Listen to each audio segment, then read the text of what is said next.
siringa ngediski asiyamasoka analyst asiyamasoka analyst samahamsha wasekasi siringa ngediski sithi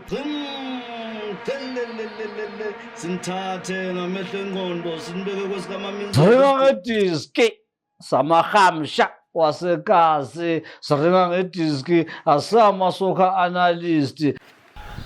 Alright, siphinde sabuya futhi iTuesday namhlanje siringa ngediski njengoba ungamshisha hlizi asho ukuthi thina siwona ama professional soccer analyst singamahamsha and siphethu coach Goza lana, and then sizobe sikhuluma nje ngediski fandakhe sizobe sicover up lapha ama CAF championship sibonile ama diski sibonile idiski elibhaya lidlalile lapha iPirates sibonile nayo ucoach uyasho nje uyachaza ukuthi khona amagoli ngathi disallowed la wePirates, but le game bengekho televised, and then ucoach uzothi kancane nje athi fahla asitshele ukuthi yini ayibonile kulamagoli. Shaphu kunjani coach? Ukuqala ethi ngibingelele nonke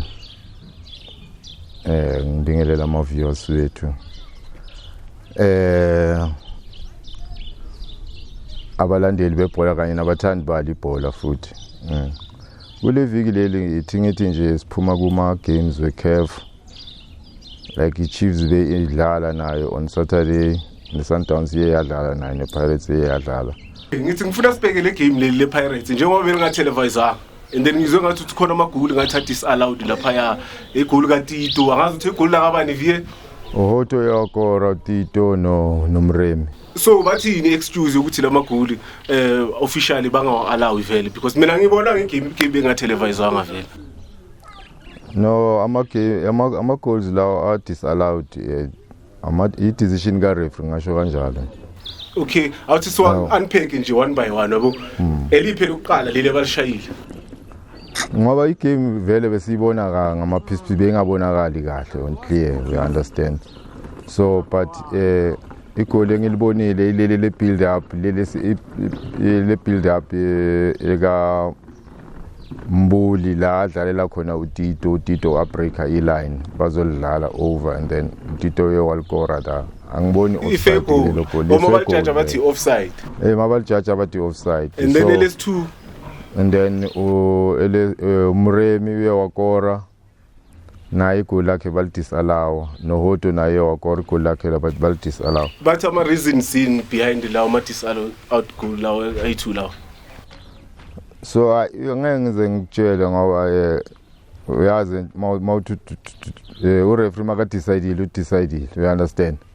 But mina into engibhekile kakhulu ukuthi as much as iPirates yakhona ukukora idlala abroad, because no ziningi izinto bezenzakala, uyazi more especially masidlala kulama country afana nabo maKhongo DRC. Yabo akukho easy as much, uyazi nawe na before previously bokunokwenzakalana sidlala nabo maTP Mazembe ngiyakhumbula against 13 men involving ureferee. Njengoba siringa ngayo iCongo vele yakhumbula vele iCongo isigameko esifana nalesi asiqala ukwenzeka manje. If you remember taking you way back, I think kuma World Cup qualification for 1998 the squad abo McFish yakhumbula kaze bhayi chithekayo lapha phela still the same place where by Pirates bedlala khona. So do you think ukuthi mhlambe ireason ukuthi vele bayingayi televise le game lento lezi sifana lezo zisa exist le game ukuthi mhlambe kuba nama war outside the game, into esifana nje ama intimidation for lack of a better word, mhlambe beba intimidated or something as ama player, because yakhumbula last bebadlala kunama soldier around the ground, like your intimidation phela leyo. How can you play kunama soldier around the game? But into engibonile mina angizange ngibone fear emajiteni. Okay. Amajita bayadlala lidominate le game so far, as much as bakhonile ukuthi bakora ama goals wabo bawa disallow yabo. Into ebonisayo ukuthi okay, not we can do the very same thing. Pirates if ever ibuya iza Orlando, and then so use the crowd besamamizelo uyaza ngithi akuphunywa la. So iPirates game nje into kumele bayiuse nje uapproach game positively. Wabo ba take over from kule previous game ngoba sometimes ama results akusi through reflection of game. So kancane coach ngicela ukubuza ngoba last time besibuza noMzere wasikhuluma ngayo lento lena ngoba iqale vele from abafana you still remember le game yabafana abafana ukuthi grand masidlala neZimbabwe ukhona lapho sebaya celebrate before game iseyizophela ukuthi sho ukuthi sibayazi ukuthi hayi laba sifuna ukubakhawatha so now it turns ukuthi lento seyenzeka ku-Pirates, and which is ku-Pirates vele from dala ikhefu ngabo Jerry Skhosana njengoba ufinansho nangamanye ama-team la way back behlala yenze ukuthi man masodlala ngala eAfrica inkinga so grand lento lena manje singenza kanjani ukuthi at least ize ilunge because ngeke sithi mfethu labantu abazwala ngayathi nasazoba gawula fair enough must do bagawula or sadrawa then bona masiyangara they will treat us bad whether from ama hotel or abantu like njengoba basho ukuthi amasoja so this thing le so isota kanjani between East South Africa and African countries mawicabanga wena grand coach. No, sometimes by user as a mind game. Obviously, mother mentally before sizo approach the field. It must figure field in Velen just fucked up. Why? Because it's interesting as in before he came. So those into must figure we mental side, man go strong psychological, and then the affect we came in. So. Ngasho kanjalo nje ngithi mangekho psychologically fit and then you'll be affected but ma strong psychologically and then uyazi ukuthi okay sizoyimela kuphi this thing uyabo sizoyimela kuphi this thing okay masifika home nathi sizobanikeza very same medicine abasinika yona mabangale ngaphandle uyabo and then masiya kubo siyazi ukuthi okay silwelana ukuthi singaconcede uyabo unfortunately for iPirates ukuthi nje iya consider and amagoli amaningi so into kumele yenzakale manje kubo ke ukuthi kumele benze sure ukuthi baya stop this team ingakhona ukukora and then from lapho ke bona bakore ama goals either maybe bangaya kuma penalty shootouts ke uyabo but home they can even score 4 goals ngoba iqala ukwenzeka ukuthi iPirates ibuye from abroad idlale bad idlale bad I think team yaseNamibia and then it might be at home yasha 4 goals so it's possible for ukuthi singashaya 4 goals plus manje futhi kunento seyis driver manje you understand kushuthi lento le seyis driver no yini ukuthi azange sisoli treatment egrand ubonile ne bench lethu lela shakewa before igame izoqala yabo so so kuna bavezile ukuthi besiyibona nje kuma links ku besibheka nje kancane kuma links lo benokukhatha but at least sibonile okuncane ama highlights more especially ayavela namanje so uyabelieve vele ukuthi iRiding izo overcome le deficit e3-0 iPirates vele ngoba ngiyezwa vele ngathi wena optimistic like unalelo themba vele ukuthi bake bashawa ma4-0 do you think vele izobuya vele let's be realistic kule game le football is football vele it's never over until the lady you know the fat lady sings you know to quality abayiphethe I don't think ukuthi kungaba difficult as long as nje bazokwazi ukuthi badala amakhathi wabo right and then I don't see a problem so iRiding lamagoli lawa consider like 3 iflop beyikuphi mobhekile what was happening ukuthi baze bakore 3 phela le squad lesi still bathi bafana ngithi yiyo lesithathile yasisa ku World Cup kuze kanjani ukuthi bangakwazi ukumaintain le level bayifaka la kubafana bayilethe la what happened ukuthi baconsider amagoli abaya so ne pressure futhi yabo ne pressure yokuthi bongamelanga siconsider and 3 coach not one playing away not besibheke ukuthi at least kumele siyenzeni score uyabo into beyibhekwe kakhulu ukuthi iPirates ikore i-lead from ngale siyazi ukuthi masibuya siza ngapha or either noma singakoranga but at least singaconcede noma kungaba ile draw ye-0-0 boka ama results agrand so once baze bakore igoli eli1 so ukuthi bakuphinde babuye futhi bakore amanye amagoli ku easy for bona yabo ngithi manje okay asisakhonanga ukuthi senzeni absorbe ipressure yabo so kunala sesalahla khona nje kancane but akusinto ehluphayo ama mistake nje amancane lawo esubuye siwalungisa awuzwa ngithi mina hayi makubuya this time around amajita azobuya vele on fire. One thing for sure, even namanje from good training I think amaphaphu ala aphezulu. Yeah. Asibafisela inhlanhla mara kusiyo igame e1 bedlala nebo kune game eChiefs ne. Yeah. Now ithrowile away 0-0 ne. But kune crucial moment. They got to breathe. Uyibonini? Abona sometimes and like that's why ngithi unokuzibuza ukuthi enhle kampanye abantu bawathola kanjani ama opportunity ukuthi bazithole balapha kulawo ama level mfethu ngesingamla but it's easy to score than to miss from that position but ngizwe incomment bathi umuthi but maybe it's a case mawungayibheka ngoba mawubheka lastly uma ubiko keep igoal epalini and no kuyabuya futhi to prison now you keep igoal epalini and lento le ngafactor i-coach ispanise coach mase ibuya yona ibuya ku-coach because mabe yohlala ku-management bayabheka bathi u-coach udlale 10 games for instance and then mhlawumbe uwine 3 wadrawa 2 waluza 5 and kule 5 la iluzile kulama goal lawa yi2 if ever they went in bazocounter as a win uyabona ukuthi lena inga-affect ispanise coach affect so much if uzomisa into eso it's affect sponsor coach so much more especially like kubhekwe khona ama results playing away yabo phela bokuyi big advantage for Chiefs leyana ngoba ngabe ukorele one goal leya bazobuya ngayi yabo bezoba seta somewhere abebabeka somewhere abebabeka somewhere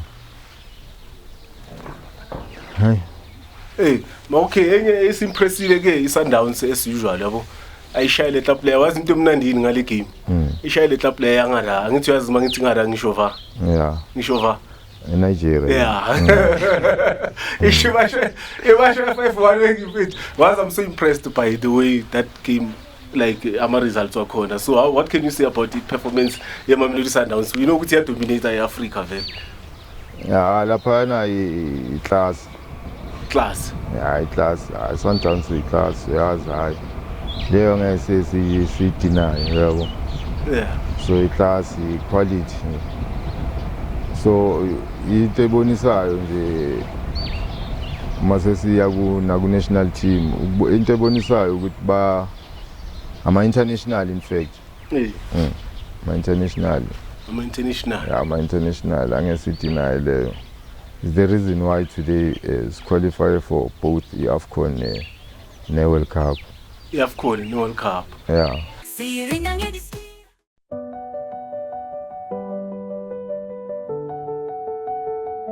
For 42 years, KV Funeral Home has stood beside families in their most difficult moments. We understand that losing a loved one is never easy. It's a time for mourning, remembrance, and love.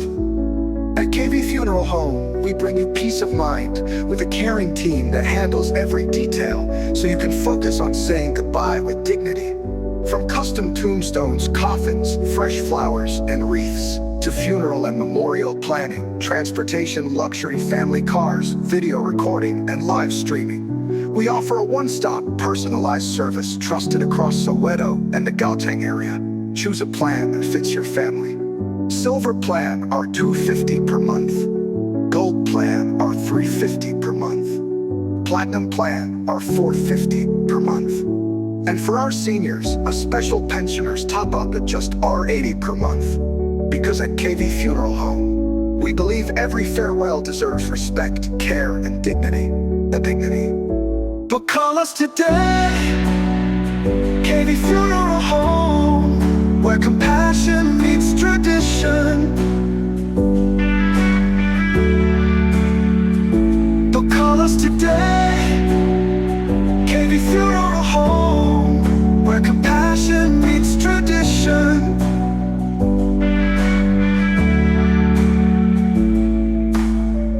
We believe every farewell deserves respect, care, and dignity. Hey man coach, yazi since sesiringa ngeWorld Cup kanje ne ngebafana so ngithemba ngithi ngibheka i-lock standing le yama World Cup qualifiers. Yeah. Ngithi ngiyabheka ama results wethu against iBenin. Angithi bengizwa la bathi hey Nigeria senzele ifavor ngokushaya iBenin ukuthi size ukuthi singene ku World Cup 2026. Mara ngiyabheka ngithi phela iBenin before izoshawa iNigeria. Beyidliwe yithi kayi2 home and away. If ever besingakhona ukuthi sishayela ama game lawa yi2. Uyabona ukuthi bafana ngabe singxakini manje ukuthi what because if we took 6 points from them but still they managed to push until but 17 points to 18. Mangithi ngiyebhekisisa lento le uyabona mara Benin beyingozi la kule group yethu. Izinto ezingazange sizinaki. Zange sizinaki izinto ezifana nalezo ukuthi iBenin ngaba ingacost problem. Ngoba abantu besibabheke kakhulu vele yiyo Nigeria yabo. And beyifathuza. Nigeria beyifathuza but yabona nawe at least babonisile iclass. Ngokushaya icomeback. Yabona icomeback abayishayile bashaya enye icomeback. Yeah, leyafonile. Yeah. So ite yabonisa iclass lapho kudala. Determination. So iBenin is strong amanye amagama because mangithi ngiyabheka phela if Nigeria bengayishaya ngale fubo kuyithi nje isishayile. Should is strong. iBenin is strong why because badlala most ngama international. Yeah. Ama player wabo most badlala abroad international yabo Europe. Ngasho kanjalo so ngeke uzobathathele phansi. So before uzodlala nabo kumele wenze research ubheke most lama country lawo. Are very strong. Into bengayibhekanga nabo Zimbabwe ukuthi they can come up stronger. Phela Zimbabwe most ama players dlala nje local maybe babo khama Billiard nomsona. Umsona sekasekazi? Yeah, ile team Scottish FC yangale Zimbabwe. Ngagcina se Saudi Arabia. Bano khama Billiard. So no bani ntwana kaMsona. So bayi trade I team ne1. So but except that nabo very strong in Zimbabwe. Yeah, very strong. I'll my player maybe badlala ku-EPL like abo. Coach mina I have to disagree with you. Mawuthi Zimbabwe is strong. Strong kanjani ile emsile phela mawuthi ubheka ilock standing. Phela Zimbabwe ile pants but yaba ngikhulumela phezulu kwale game lele besedlala nabo team. Beba strong abadlala nathi kuphela. They only got motivated mabadlala neSouth Africa. Phela njengoba umzero washilo ukuthi yithi esibafidayo mara mabazodlala nathi bayasiphakamela.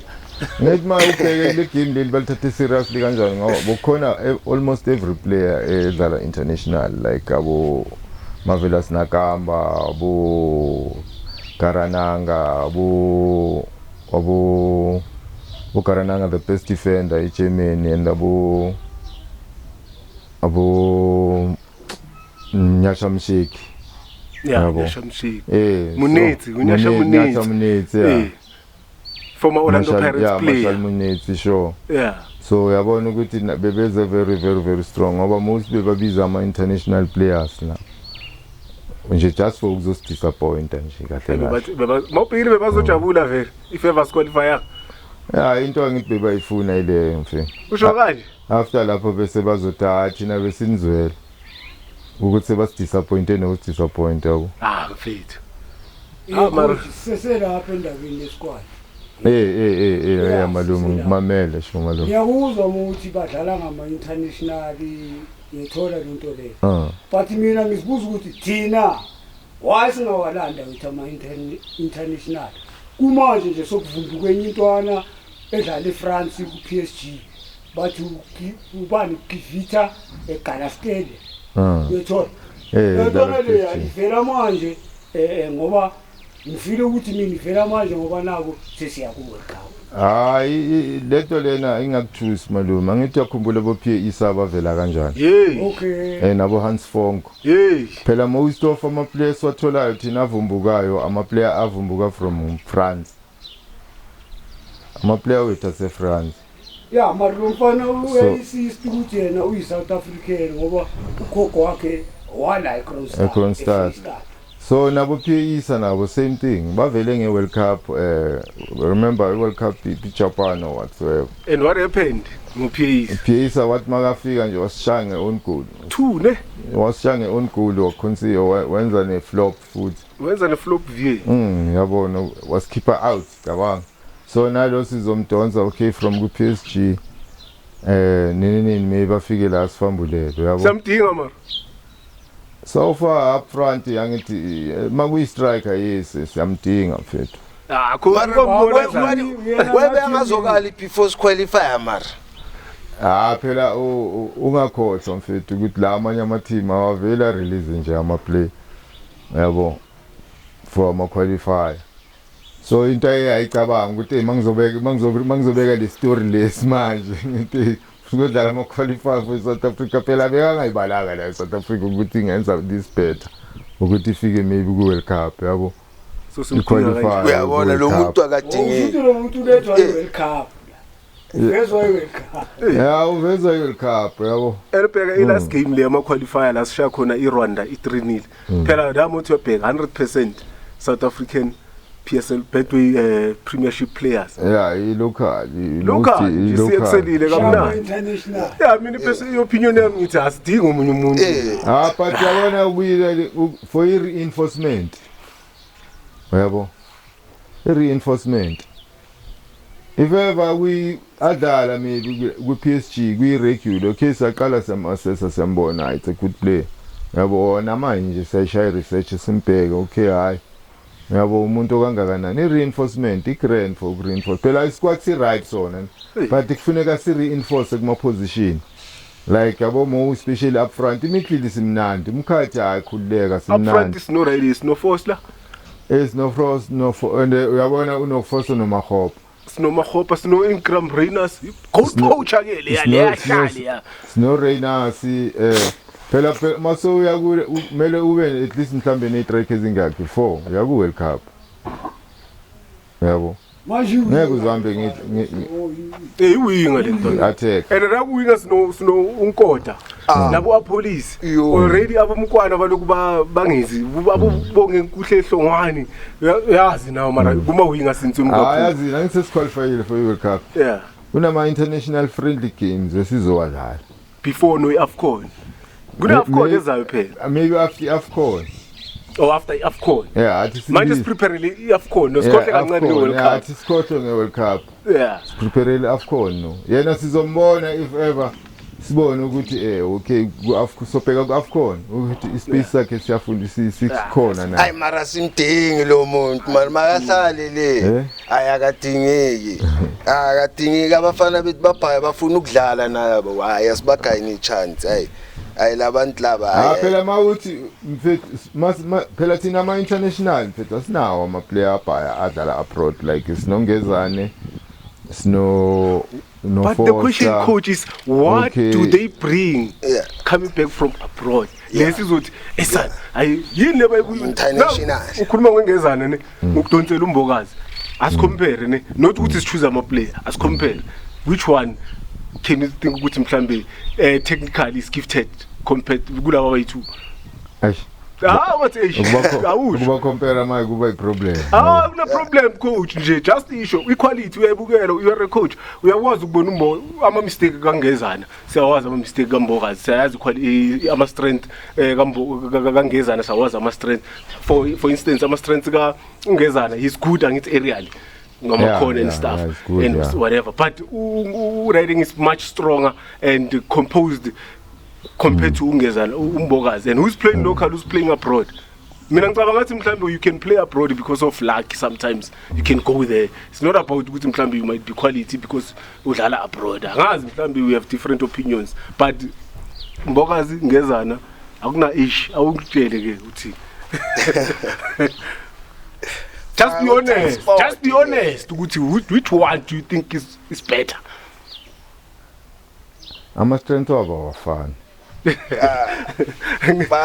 sport it's based on ama strengths nama weakness based on ama strengths ngokutshela ngathi strengths kambokazi for instance ustrong urayide ngumcwembu aerial but uyabhayiza la phansi ungezana urayide ngumcwembu la phansi based on that just based on that uba no stroke.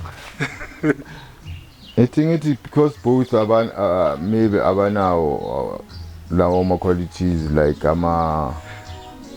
like ungezana maybe ama-jewels amshayo yabo but ama-aerial good. Yes. Maybe lo ama-jewels uyawawina and then aerial ball amshayo yabo. Yeah. So that's why it's difficult to compare both of them.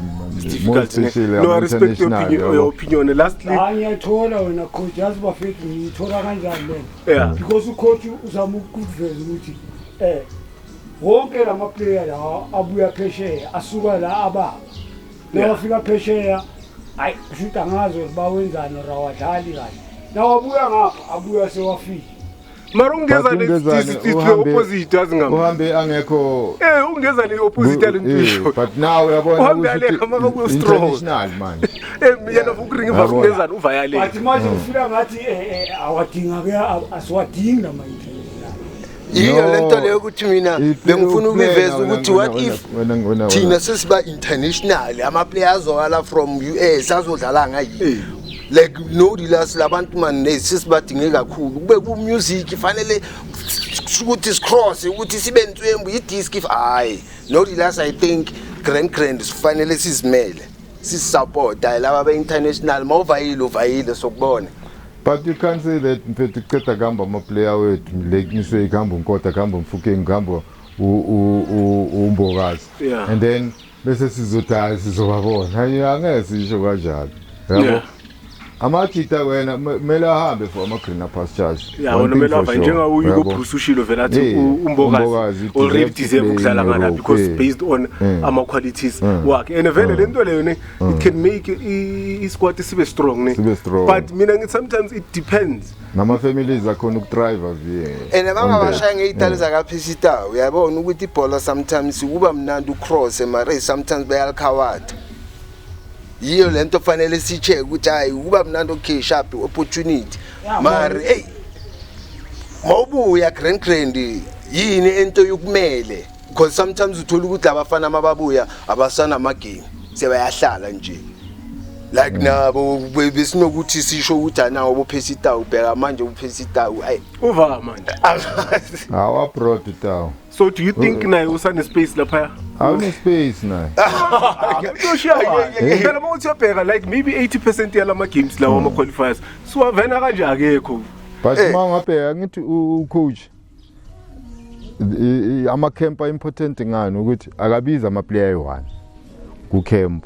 And before azowenza i-final squad, uqala ngokwenza i-squad se-32 maybe. Okay. And then bese uyakhatha from the squad se-32. La abakhathayo not to say maybe abekho ku plan yakhe. Yeah. Makababiza kanje nje kuba i-party yama player azowanida in future. So makuloko kiwa that's why abuyele emuva. Abize wona lawo ma player, some of the player lawo no se squad in full time. Yeah. Mara amafena ayakhala ngeplayer eli1. Khona iplayer amafena feel ngathi uBruce uyal overlooka most of the time. Kumanje nje ama statistics wakhe 4 games, 2 goals, 2 assists. Ngirenga no Khorob. Nomjitu 3, yamcava umjitu 3. Ulochi naye. Uthi ngaya akadinge compete. Ulochi sane space. Iwinga ngithi udlala utenda. Angithi that's why ngikhuluma ngokuthi sinama international ethi afana nawo aboloji. Yabo, okay na ngambalezi international. Yabo. Because udlala iMorocco. But i-performance yakhe fans were expecting ukuthi this last 2 games against Zimbabwe ne Rwanda perhaps after lama injury especially ku Thembazwane Renelo Mfukeng fans were expecting ukuthi at least if there was one person who can be called to fill up that position Lodge, but he was overlooked. Do you think ukuthi kune personal agenda between yena no Rayde no technical staff ebafana? Antisibheke ku main tournament. Angithi ku main tournament most ama player fana lawo phela lapho sokuba ne popular demand na yasebenza.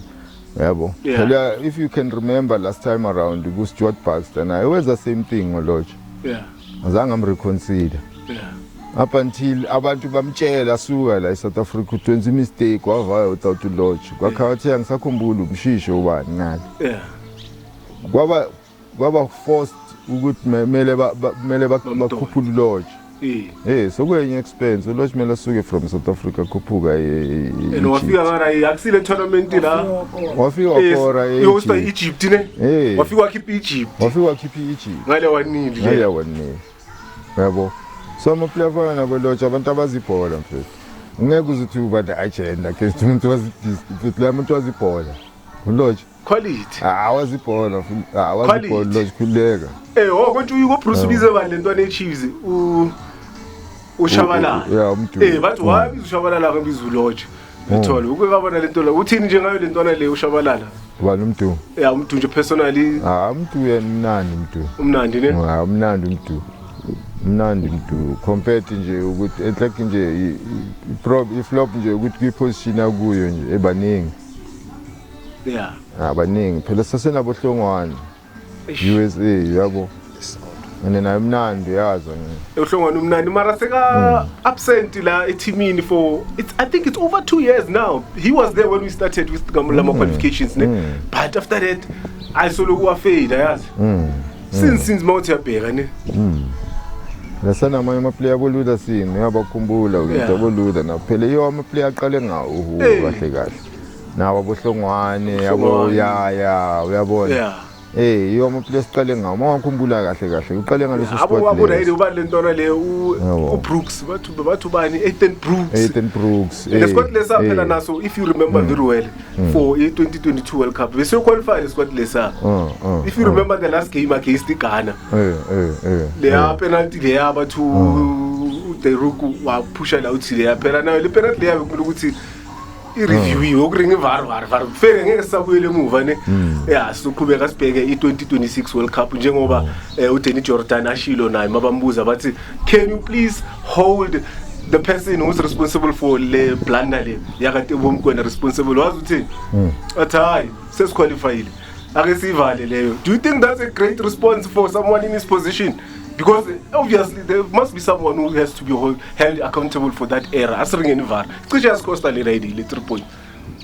Manje yabona ukuthi ngaphinde isiqinisi cost futhi nangale yaka 18 ukuthi interference.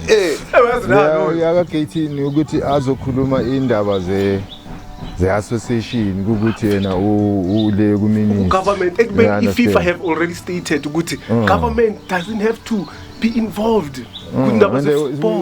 We've been warned last time angisakhumbuli it was when laba ebasona sabotage with the interference ka somebody from Umbalula. I think ufikile Mbalula uye wa interfere about ukusikhomba kancane yabo ngaleyo nto leyo yakhala tha what Mbalula did uyabona it's unacceptable phela la ngingasikhipha epapini uyazi ukuthi bangasibhena from kuma football kuma international games sometimes ngicela ukubuza kancane bafethu ngifuna ukubuza ucoach ngibuze nawe fine Grand ngicabanga ukuthi lento le yenzwe uGaten nofikile ukhona abantu ababatshelile ukuthi yenzani kanje ngoba ngisho ukuthi bayawaza they know the rules but mina ngisho ukuthi Piquet yazi umuntu Piquet uwenza noma ngabe yini yabo ngoba ufuna ukuziplease nokuzijabulisa yabo but uyazi ukuthi uzokhawathi iclub ukhawathi country phela uma wabheka nje the way ayajabula ngakhona maba ibafana my qualifying ujabulela itrip and le lento le bekakhuluma ngayo ukuthi yena uzokhatha ama trip in you understand but bekajuluke after ama celebration ukudlula ama player lawo bewadlala emfethu ngathi bokudlala yena amanzi tete uringa VAR bajabulele nje itrip labantu labo itrip nje ukuthi ngize ngisithole sengida and I wish ngathi ngaba na something eyenzakalayo nje avela sithole nje out kulento kuyo yonke lento lena ngoba kayenzi next mawubheka nje ujabulela ukuhamba mawubheka la ibhucwini la mfethu akakayenzi next asikakaboni team yakhe ivela nje bathi na team kaMckenzie yenze 1 2 3 so far since asesitulweni nama ground lana obokama sports complex angasa exist you understand but now still yizi base esinazo okumele basidevelop angithi sinalezo ibase lezo mele babuye bazodevelopa lezo ibase lezo esifana nalezo and then babuyisa ifeva mangabe bokutshani ababuyisa utshani mangabe babona ukuthi ne i-ground use wabantu abaningi abafake artificial. You understand? Basilungisele ahamba aye ngale ku-World Cup azothi ushiye i-development ngoba sizowaproducer kanjani amanye ama-player futhi ngoba babona i-demand ihigher and silo-develop ama-player ebhucwini phina siwumoya ngoba sibona ngathi asibonakali phela uma usebhucwini awubonakali so i-change ebesiyilwela thina yileyo we are fighting for i-change ukuthi sifuna ukubona ama-greener pastures sifuna ayenzakala around. You understand? La khona la sikhona sifuna ukubona izinto ezigrand zenzakala lesingamleni kuphela ukuthi thina yisi lokho siyakhawateka siyaphambili siyakhawateka kuphuma ama-budget asinawo. You understand? Into ezibhayi ezenzakalayo ziyasi-affecta laphansi. You understand? So masibona abokhethini bajabula kanje sibheka kayi-1 thina siyasho okay nathi siyajabula vele isquad masiwinile yabo yithi abokuqala yabo but manje masibona yena ajabula ukundlula mfethu siyabona ukuthi la kusho ukuthi akukho la kuyiwa khona jajulelwa nje ama-trip yabo. Hayi asibonge siyagcizelela sithi silandele kule podcast yethu siringa ngediski asiya amasuka commentator samajita wasekasi afrustani diski adlalile idiski that's why siringa ngediski. Yes ya yibungi ngijane laba.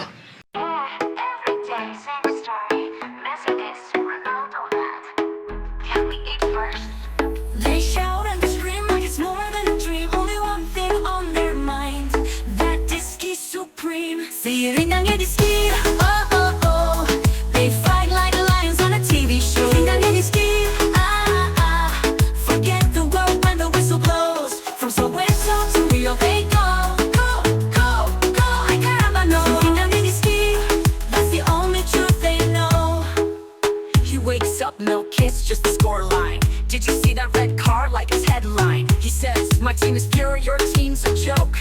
I roll my eyes as the pitcher provokes.